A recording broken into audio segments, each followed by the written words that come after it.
अस्सलाम वालेकुम। हम आपके लिए बेहतरीन लोगो डिज़ाइन लेकर आए हैं। अब आपको इस तरह का लोगो बनाने की ज़रूरत नहीं पड़ेगी, बल्कि हम आपको एक फ़ाइल भेजेंगे व्हाट्सएप पे। ठीक है, इस तरह की फ़ाइल होगी नीचे जो पड़ी है, और इसको आपने इस तरह सेलेक्ट करके शेयर कर देना है इलाइट मोशन में। ठीक है, तो वहाँ जो है इस तरह अभी आप देख सकते हैं इलाइट मोशन में जो है इसको ओपन कर देना है। ओपन करने के बाद आपके सामने जो है इस तरह आ जाएगी।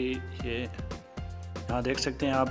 ठीक है, अगर आपको ना मिले तो नीचे जो है ये जो पड़ा है प्रोजेक्ट, ठीक है, इस पर क्लिक करेंगे तो आपके सामने जो है वही सारी फ़ाइल जो है ओपन हो जाएंगी।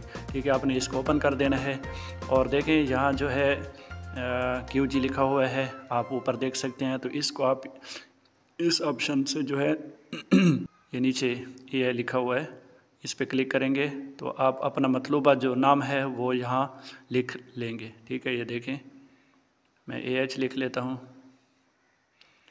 देखें, तो इस तरह जो है आप अपने नाम लिख के इसको जो है अपने नाम का लोगो जो है, मतलब आपको मेहनत नहीं करनी पड़ेगी, बल्कि लोगो बनाया हुआ होगा। आपको सिर्फ यहाँ जो है नाम तब्दील करना पड़ेगा। इनके जो है कलर भी आप तब्दील कर सकते हैं। नीचे कलर का निशान लगा हुआ है, मैं आपको निशान लगा के दे देता हूँ यहाँ से। और शेप का भी कलर तब्दील कर सकते हैं और नाम का भी कलर तब्दील कर सकती हैं। अभी आपको स्क्रीन पे एक कोड नज़र आ रहा है, वो आप कॉपी कर लें और हमें व्हाट्सएप पे सेंड कर दें, हम आपको ये फ़ाइल सेंड कर देंगे।